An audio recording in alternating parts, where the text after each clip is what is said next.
It's my honor and privilege to welcome you to a BW Education Wednesday Wisdom. Today, we definitely have a wise person with whom we will be having a conversation.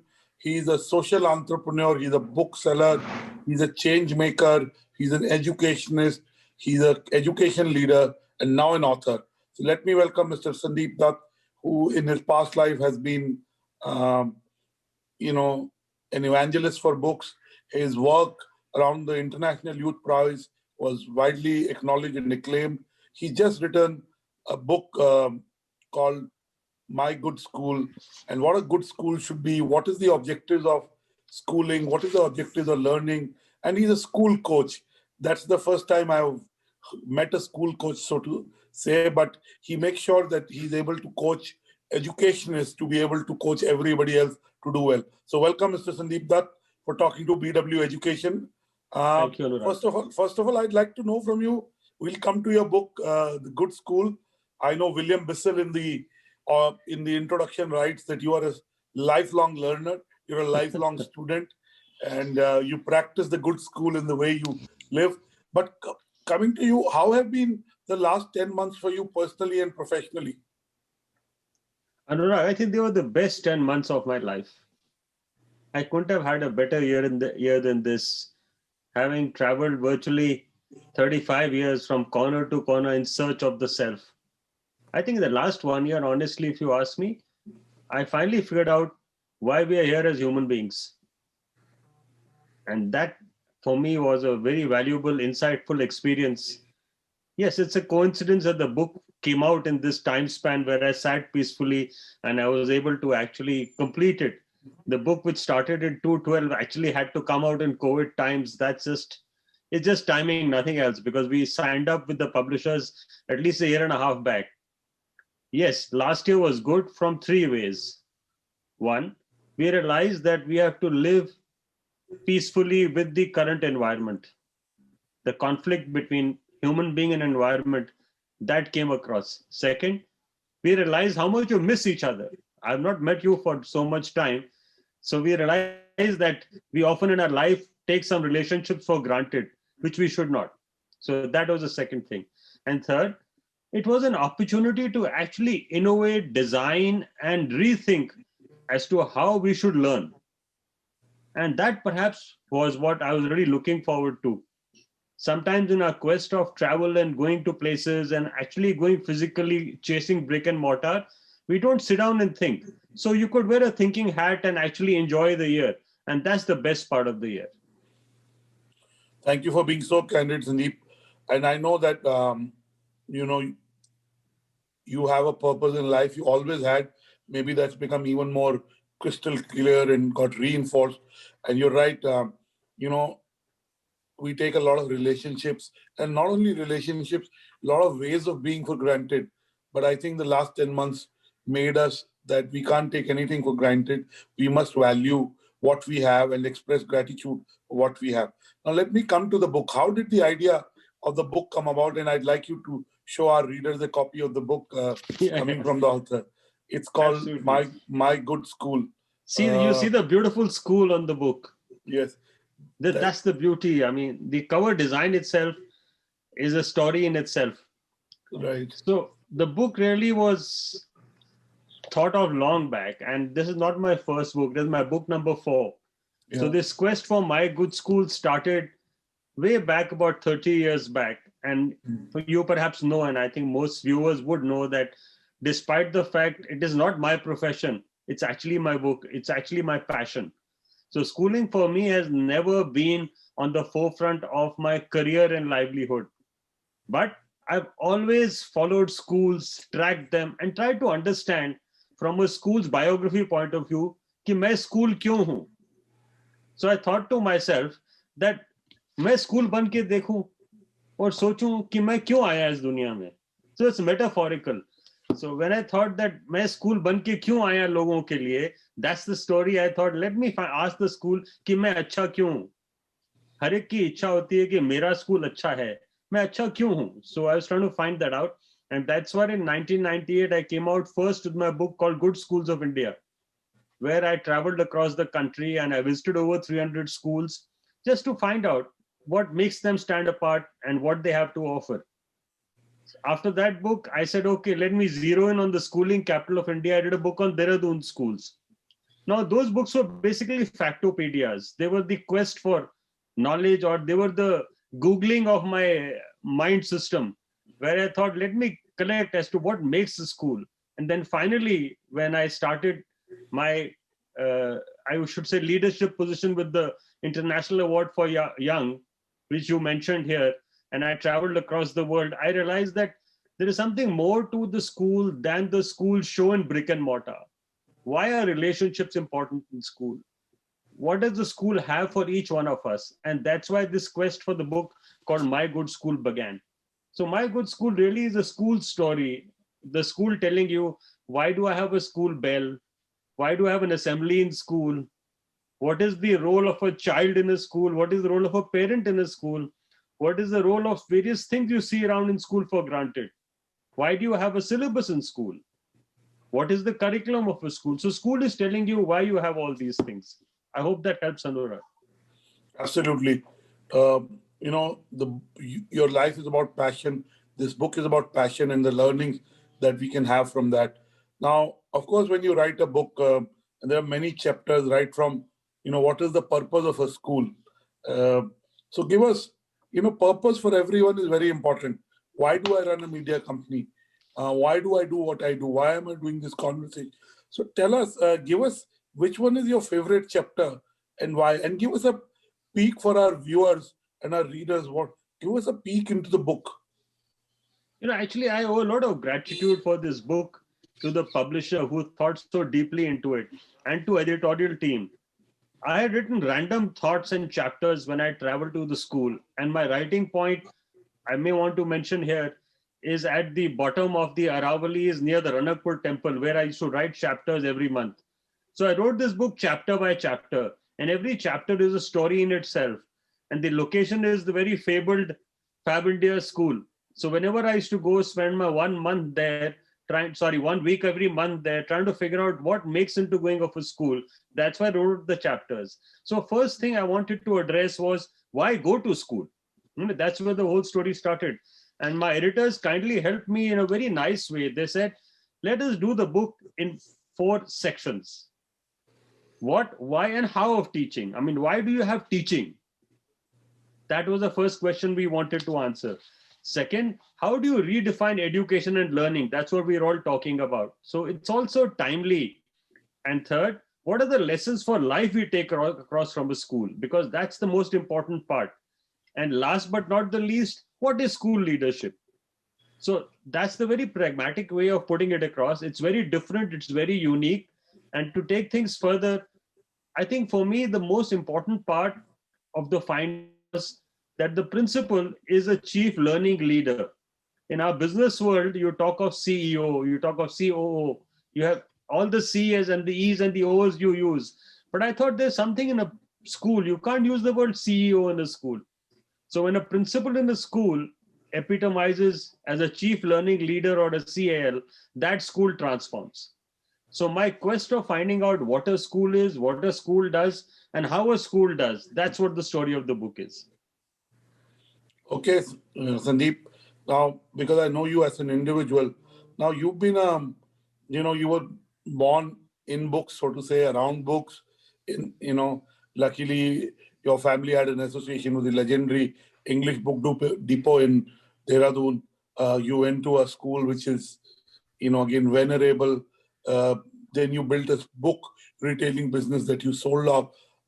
And then in the last 10 years, you've given back in the way of nurturing this beautiful school called the Fab Cafe School, the Fab India School.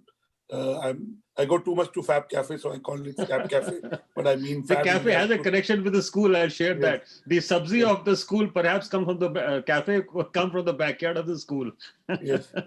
So, I just want to know that when you talk about your learnings in this book, what is the imprint this school has had on you and hence in the book? And give us to our readers and viewers, tell us a little bit about this Fab India School that you have nurtured for so many years. Yeah, perhaps across the world, having traveled everywhere, there's only one change maker school I would like to write my epitaph at. So when I write down, I should say that I slept here or I sleep here, where my heart lies. And that'll be at this little school in a village called Bali in Rajasthan. The school is very interesting. It has roughly 14 acres of land, and from 14 acres, 8 acres is a forest. So when the piece of land was bought way back in the 1990s, they bought a piece of land for 19,000 for a princely sum, where Mr. William Bissell put in everything he had borrowed and actually bought that piece of land. And he had come to India from Westland University in US in his Woodstock days कि मैं भी जिंदगी में कुछ करूंगा. So he had gone there trying to make a trust where he wanted to work with artisans and make mojeries, the jutis. So jutis did not happen, but he actually got thinking hat sorted out, where the artisan said, आप हमारी बेटियों के लिए एक school बना दो और वहां उस स्कूल में अंग्रेजी होनी चाहिए. So that's where the story starts. And this arid piece of land was bought. And today this arid piece of land has a forest. And the beautiful part of the forest is it harvests water for us. We have water from our own wells. We don't have pipe water to the school. Beyond that, we use solar light. So today you're talking about solar energy. The school has been using solar light for 20 to 20 years. Then beyond that, because of the forest, we have our fresh air, we have solar light. We got internet in about 210 or 211. How we got it was we actually did a small aperture from the railway station. So rail wire has been around for a long while. So with rail wire, we connected the school and we created a Wi-Fi campus. Now in this school, there are three important things. The most important thing, which is a lesson for every school, is that the stakeholders make a school. Now, who are the stakeholders? The stakeholders are first and foremost the community, the local people, where culture, livelihood, and everything of theirs matters around the school. So the local people who are the parents, they are the first stakeholders. Second stakeholders, of course, are the teachers of the school. Third stakeholders are the students. And the fourth stakeholder is the management. Normally, when you talk of schools, you say the management has a stake in the school. Now, this is a very funny concept because management feels that they are the stakeholder of the school. But let me tell you, management is only 1/4 stakeholder of the school. You may have invested in the asset, but as far as stakeholders are concerned, the terminology and the way the school works is different. So first thing was we found that all stakeholders have to be involved. Everyone should feel this is our good school, we are nurturing it. Second, the school has to be in unison with the environment around it. So in this school, we had an audit for a green school from Center of Science. They came and said that you should have a plastic bin, one wet bin and one dry bin. So I said, I don't have litter. I don't have wet litter and dry litter. Why should I have a plastic bin? Because in your green standards, you're asking me to put a plastic bin. So you can well understand the sensitivity behind the school. Why there is no litter? Because the children don't have a tuck shop. They don't bring wrappers to school. They bring food in their tiffins, eat that and go home. So the children have their own organic farm in the school. So the school definitely has classrooms like a normal school. It follows a CBSE pattern with English as a medium. But the interesting part of this unique school is that the classroom is not confined to the four walls.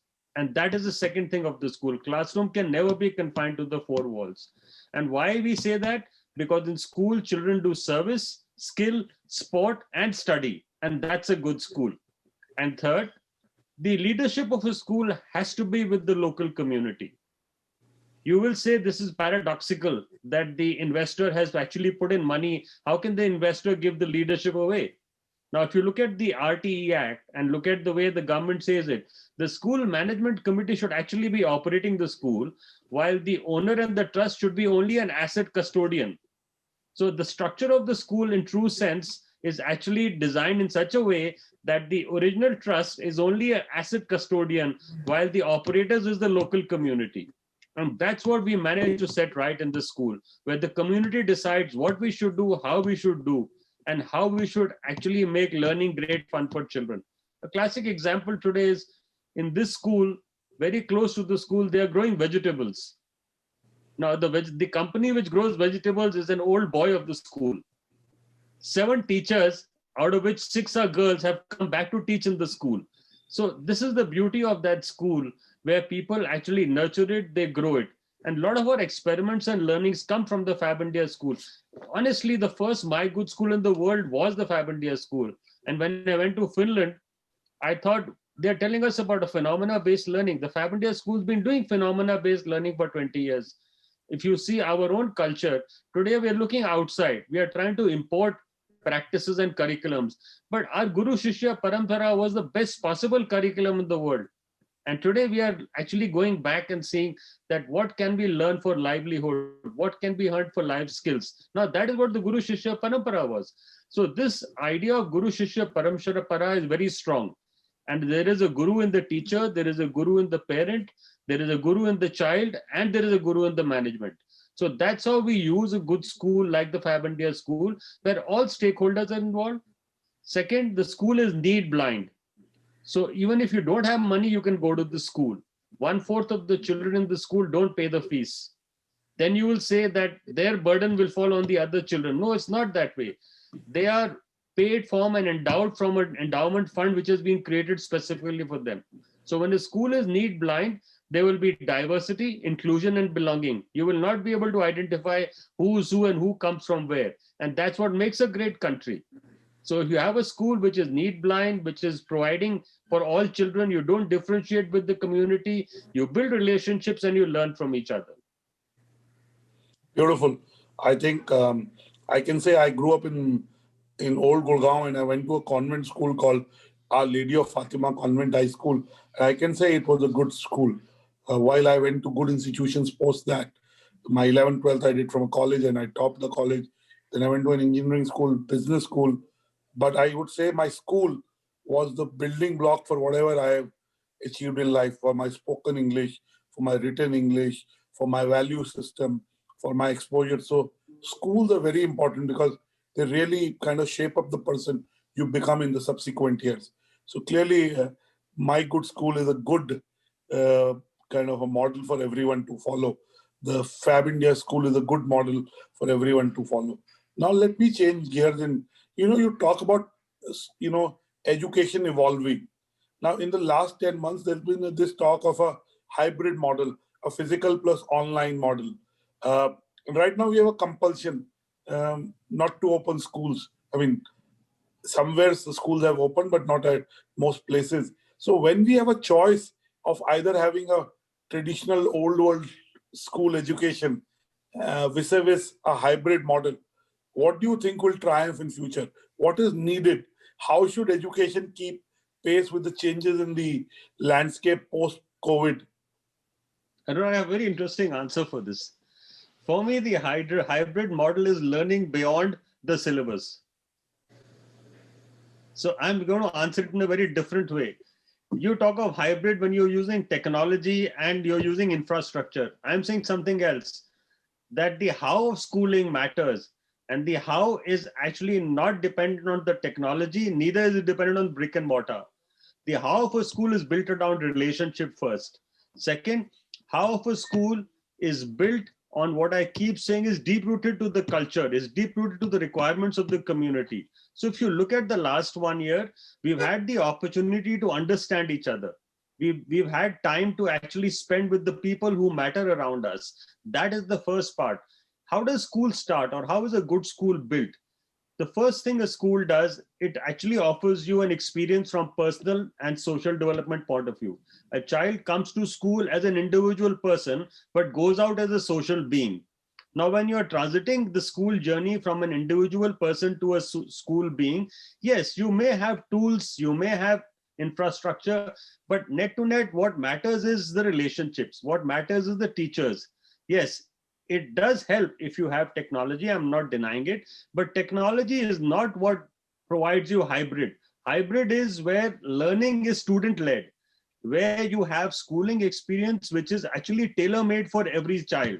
Now that should be the hybrid learning. Now how does that hybrid learning happen? Every child is different, every child's requirements are different, every individual is unique. Some children are good in sports, some are good in skills, some are good in community activity, and some are good in study. Now, when we can use the current system, let us say we built a digital school, or let us look at the NIOS model, which is the open school model, where you should be only going to a board for assessment, that too if you want it. So now time has come to look at that model, that you only use the national boards as assessing agencies, and assessment will be optional, because ultimately it's learning in life that matters, and learning will happen inside the school premises, but even more outside the school premises. Yes, you do talk of a hybrid model, which perhaps indicates some form of e-learning, offline learning, blended learning. We are saying many more terms, but end of the day, it's the human relationship that can use any of these tools to build learning. So the role of humans will become more complex, because you will require far more thinking in the new process, because the challenge today is no one can answer this. What will happen when the school will open tomorrow? Are we going to forget offline classes and go to online classes? Are we going to have only online classes or offline classes? That's not the discussion. Answer to the question is very simple. I'll put the question to you and to everyone. Are we in a position to offer the child a better learning experience? And that's my good school. The schools who have worked in such a way that the learning experience of a child becomes richer, irrespective of any medium of learning, that school will thrive. If you look at historically, you talk of examples of liberal education, you'll talk of Shanti Niketan, you'll talk of Rishi Valley, you'll talk of my father's government school, which he used to go to. And I learned how to write from my father, who was only 10th pass and who didn't even go to school beyond class 10. So he taught me my grammar. He taught me how to write. So it clearly proves that you can learn from people way beyond you can learn from your syllabus. And having people first in learning is more important. You learn from your friend, you learn from people around you, you learn from your classmates much more. You learn from the bus driver who drives you to school. You learn from the Didi who's around you. Life skills come from there. Your teacher you carry with you lifelong. So when I ask you very simply, what is your learning from school? You will say learning from school is a relationship. Learning from school is what my teacher did and I followed my teacher. That's the learning from school. I hope that helps, Anurag. Absolutely. And, I've always said, that I've learned a lot from my parents. And I keep saying home is the best school. What you see around you, you pick up, you learn.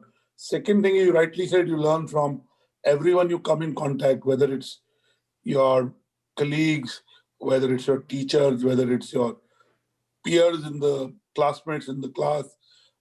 You learn from books, you learn from movies, you learn from your outings. So, learning is a process that happens, you rightly said, through social interaction, through dynamics in relationships, through actual experiences. So I think that augurs well for a physical school, if at all there is some distinction like that. And yes, there will be online tools that will supplement the real life experiences, because there is an efficiency in them. Let me ask you, the national education policy was announced 4 months back. In its spirit and in its construct, it is very, very progressive. It is comprehensive. When it comes to implementing it, what do you think should be prioritized? Very simple. Teachers first. I love that. You're among the very few people who said, a lot of people have said technology first. No, teachers first. Very simple. I'm of a firm believer that schools can only transform when we have #happy teachers. When I sleep finally in life, on my grave or on my epitaph stone, please write down #happy teachers, or a happy teacher slept here. That's the most important part of a school, happy teachers. So the new education policy is path breaking, because never has a policy before said that we need to put the spotlight on teachers. And if you look at the policy, there are 250 pages. And actually, I've read it. I read the drafts. I wrote various suggestions. I don't know if the ministers ever opened my email. I did write a lot. I even sent our good school model, which we created. And I do see that what has come out of the policy does have three very clear deliverables. One, teachers first. Second, the child has to lead the learning, not the teacher. And third, the learning must happen in the environment which is most comfortable for the child, because then only a child will learn. So when you're talking of multilingual association, and the policy is to a large extent liberal arts bent of mind, if I want to describe the policy that way. And that's the good part of the policy, because it's actually organizing. See, this policy has done one good thing. They have taken the best ideas from all the countries. So if I look at Finland, if I look at Singapore, or if I look at America, I normally mention these three examples because they are unique. And all three have given something to the policy. So whether I look at a vocation curriculum, that is there in the policy. Whether I look at learning beyond the classroom and extracurriculars and better learning environment, that is there in the policy. But all this will only happen when we have teachers first. And that to me is the most significant change this policy has said. You will say, you will debate that this policy won't work. Nothing will work, but what will work definitely is teachers first. If you look at what happens all over the country, and I read exhaustively every week, every state government today, in its limited way, in its small way, is doing something for what they call teacher training. Now, you call it teacher training, but I'm calling it learning forward. So if teachers take their learning forward, the children will take their learning further. And when children take their learning further, every stakeholder will deliver to the requirements of the children. And that's why we are currently working very aggressively to build the biggest open school in the world. So what we feel that a school should not have a syllabus. You should be able to learn with anyone you like at your own pace, do what you want with your own resources. That's a school. Now that's a my good school. It sounds utopian, but please appreciate, as every child's requirement is different. I say every day that a school does four things, and I actually have it behind in my wall. There are four different children. So one child is very good in service. The child has the service bent of mind. The child knows how to give. The child appreciates giving his lunch. The child appreciates giving his pencil. The child is born with the spirit ki mujhe duniya ko dena hai. That's the first child. Second child, मुझे दुनिया से कुछ लेना है, मैं लूंगा क्या हुनर, मैं गाना सीखूंगा, डांस करना सीखूंगा, मैं स्किल्स लूंगा जो मेरी लाइफ में मुझे आगे ले जाएंगी. तीसरा बच्चा है, मैं स्पोर्ट्स खेलूंगा, मैं छाती फुला के आगे चलूंगा. और चौथा बच्चा है, मैं दिमाग लगा के काम करता रहूंगा. ये चारों बच्चे जब स्कूल में इकट्ठे काम करेंगे, they will work together, and every child has the opportunity in a school to do service, skill, sport, and study. Now that is the how of a successful school. I don't want to name any skill, service, skill, sport, and study. Absolutely. A school has to offer these four things. And that's why the book also we say service, skill, sport, and study. We've done a whole chapter, and the book actually ends up with an epilogue. My good school banega. We will make a my good school for the world. And that's the digital school which we are creating, which every school can use as a curriculum. And the whole idea was that whatever work we have done in the last 30 years, we should put it in a repository, in a foundation, so that school transformation is easily accessible to everyone across the world.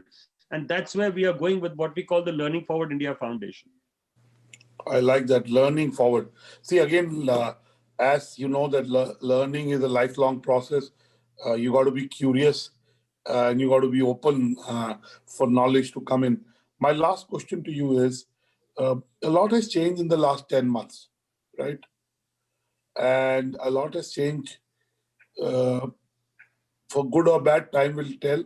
Of course, the loss of lives was very bad. The loss of livelihoods was also very bad. Only positive was that we were able to reflect and do the best from whatever position we could. Now, going forward, if you had to make 2-3 predictions for the education ecosystem, what would those be? Yeah, very simple. Going forward, focus has to shift in schools on teachers away from children. That is the first going forward. Second, the children have to have an environment where they can pursue their skills, their passion, what they love doing. That's the second thing. And third, all stakeholders have to be involved. If you look at last 1 year, it's actually done irreparable loss to stakeholder relationships. The teachers have formed an association, parents have formed an association, schools have formed an association, the government has its own point of view. So what we need now to go forward is how do we build this relationship? So 3 things we'll need: teachers first, an environment for children to do what they want to their best. And third, strong relationship with stakeholders. The relationship with stakeholders is perhaps not looked at as strongly in the education policy. It's the only one area where I thought it does mention about the RTE Act. It does mention about strengthening what we call the school management committees, but it only gives lip service to that. If you go back to the 2008 RTE Act, when Kapil Sibal was the education minister, when they wrote actually the model act, which they sent to all the states, and the states have used virtually 75 to 80% of it. But again, they have not been able to have the school management committee lead the school or understand the requirements of a school, because school management committee alone can build this fractured relationship which we have at the moment. Parents can't pay the fees. They don't want to pay the fees. They would not like to pay the fees. This is the question all we are talking of. But children would like to learn. Teachers would like to teach. So how all this will come across? It only boils down to relationship, relationship, relationship. Beautiful. If you look at school, it's an acronym for relationship. That's about it. School is the ultimate relationship. It's the temple of relationship for us. Beautiful. I like that. One, collaboration has to come between each stakeholder. Second is relationships matter. And, one needs to create an enabling framework which encourages relationships. So thank you, Mr. Dutt, for talking to us. It's been fascinating to talking to you, and you reinforced what a school should be, what a good school should be, what my good school should be, and really use it as a metaphor for growth. Because, learning leads to growth, and growth leads to contribution. It leads to impact. So we wish you impact, and your 4 S's are a beautiful framework to be able to look at the whole education ecosystem. So for those of you who missed this conversation, can watch it on the YouTube channel of BW Businessworld and BW Education, and read it in the next issue of BW Education, plus have the transcript on the bweducation.com website. So I'd like to thank you, Mr. Sandeep Dutt, for doing what you do, for writing this book and talking to BW Education. Thank you once again, and we wish you and the book all the best, and I look forward to meeting you face to face soon. And all the good luck for the Fab India school that you've nurtured. May it become a kind of model for other schools to follow. You talked about inquiry-based learning. I think that augurs well for the kind of young minds we prepare. They have a sense of inquiry, they have a sense of wonder, they have a sense of curiosity. I think they'll be better learners. So thank you once again. Thank you, Anurag. And on behalf of my viewers who are there from America, there's a big thank you to you. I can actually see some of the participants there. They are saying they are grateful for this time you chose in the evening. People in the East Coast are also there on the podcast. Thank you so much. Well, good morning to all of you. I just got a thank you from Amy Tipper. Yeah, Amy, I hope she's in Connecticut. That's where she's in Florida. She is sending you thank you from Florida. Yeah. Thank you so much, and we'll share the edited version of today's conversation. So for those you missed it, you can revisit it. Thank you once again, and we wish you luck in your book. I'd like you to show your book once again. Thank you. Keep winning hearts. That's all I tell you, Anurag. And only you can do it.